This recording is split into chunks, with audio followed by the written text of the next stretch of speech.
How's it going today? Hope you guys are having a great one. We are here at Spawn and time to tie another fly. So I'm Pete here at Spawn Fly Fish and we are about to sit down on this vise and get to business. As you can see, we've already got something started here in the vise, and not too long ago tied up a sparkle minnow with a couple little variants, not too far off the original. And today I'd like to tie a different variant of the sparkle minnow. Again, Greg Coffee, what an amazing pattern he came up with here. Not too much more difficult than a woolly bugger, but with just as many options as far as color, size, species, you're going to chase all that good stuff. So in the vise today, we are starting with the Ahrex SA254 in size 2.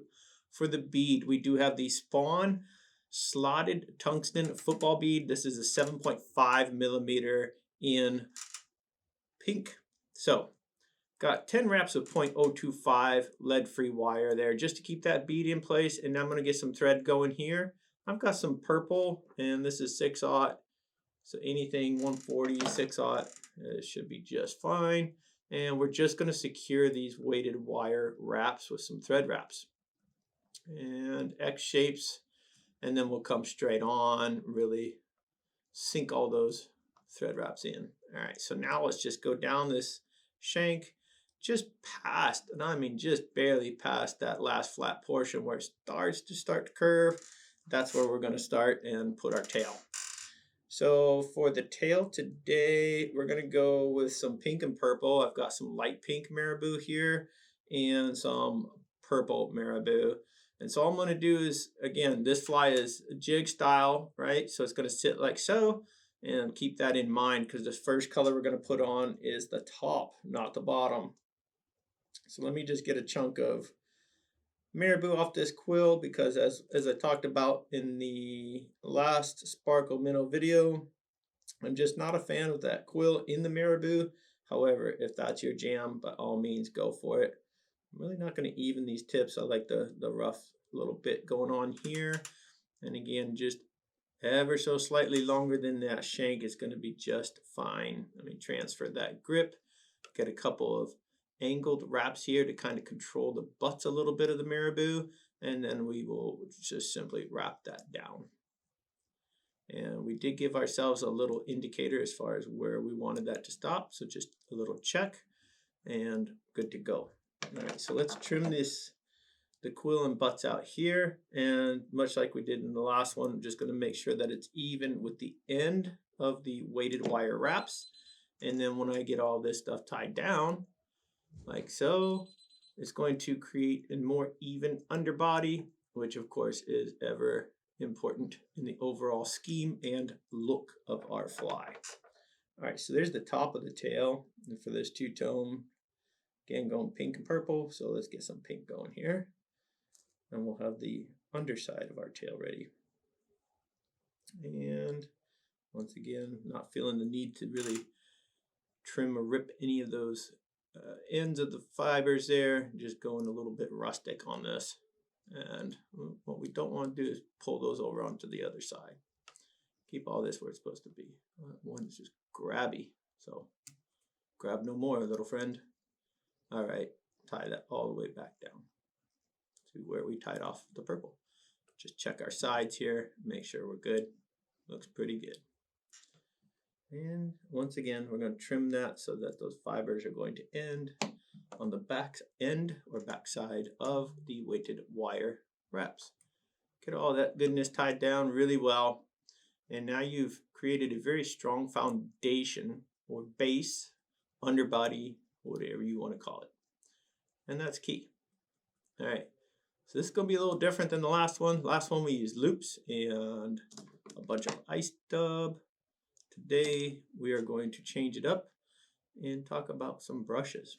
Now, if you've watched videos on this fly before, of course, brushes are nothing new. However, I'm going to use two different brushes and see what you guys think of the outcome here.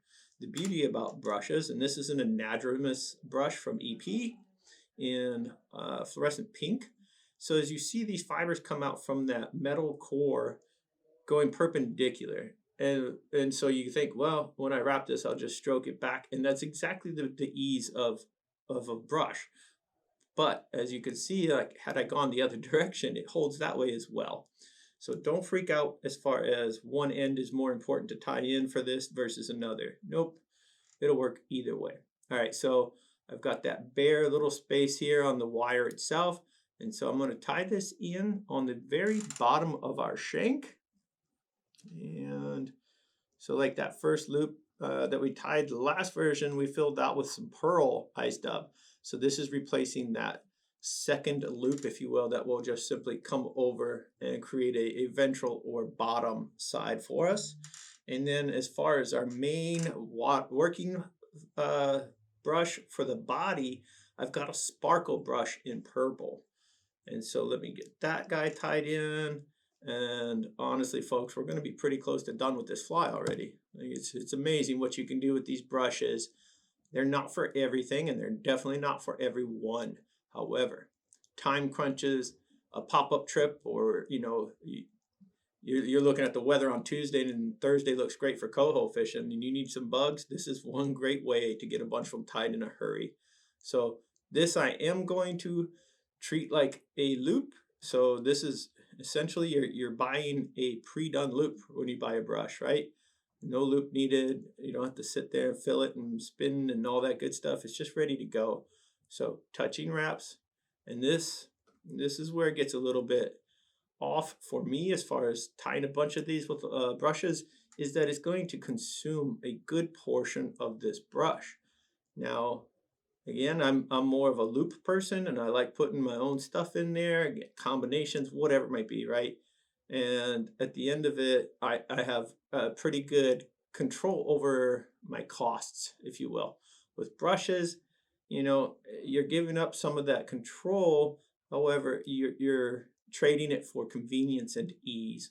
So of course, like anything else, there are little things you trade off, and so keep that in mind. Decide what's right for you, but by all means, I do think you should at least give this a try once and see if it's something that floats your boat, so to speak.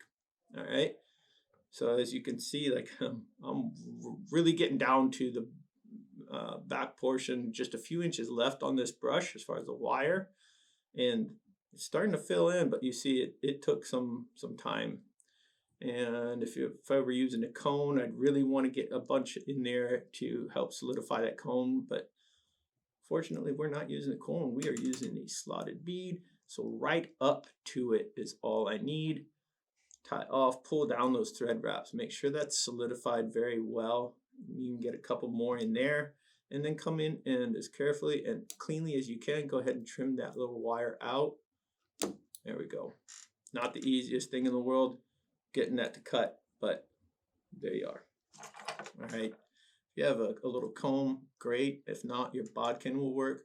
Just going to separate a few of these fibers, make sure nothing's trapped and clogged, and it's not. So at this point, again, just going to sort of part the fibers here on only the bottom. That's all we need, right? Because we got to pull this pink brush, this Anadromous brush, over our sparkle brush, which is technically the bottom side. As I do this, though, keep in mind, we did this earlier just for this. Let's get all those fibers brushed toward the back. All right. So now kind of get a little cleaner spot here. And let's take a wrap, soft wrap. And then as we make sure it's in the right spot, we can go in and solidify that with a few more thread wraps. And all I'm looking for here is that pink underbody, right? That ventral line of pink. And that's exactly what we were looking for. Go ahead neatly, if possible, trim out that brush. There we go.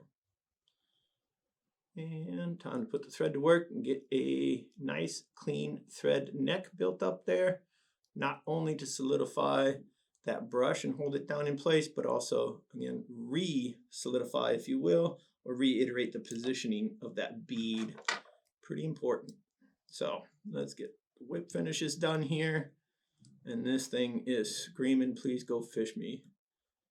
And I don't know about you guys, there's not much more that can get me out of bed before the sun even thinks about coming up the way Coho can. So I'm pretty excited about the upcoming season. I hope you guys are too. Got one stray fiber. Let's get that guy out of there. All right. Last time we went right to the water, but let's go ahead and throw some cement. And if you notice, I did leave out the flash for the tail section there. Typically, you've got a little bit on either side. With this much sparkle in that sparkle brush, I didn't feel the need for added bling back there. And it also just gives me another way to go from pink to light pink, from a different purple to a darker purple. So I'm a fan of anything, like if I can get two different tones of the same color, great. More contrast is always good, at least in my opinion.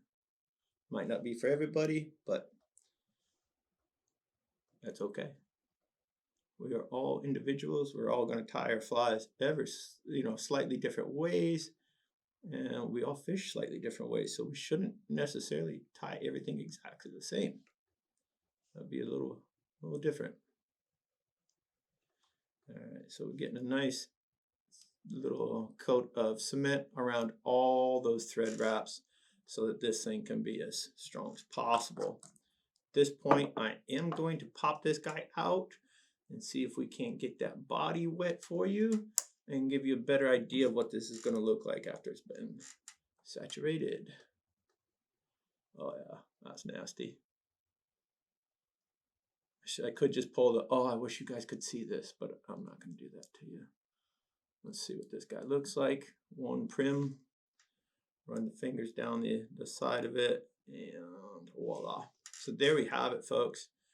There's your Coho Sparkle Minnow in pink and purple, tied with brushes. I don't know if it gets any easier than that. Highly effective, though. Hope you guys enjoyed this. If you did, please hit that like. Please hit that subscribe button, and we will see you guys on the water.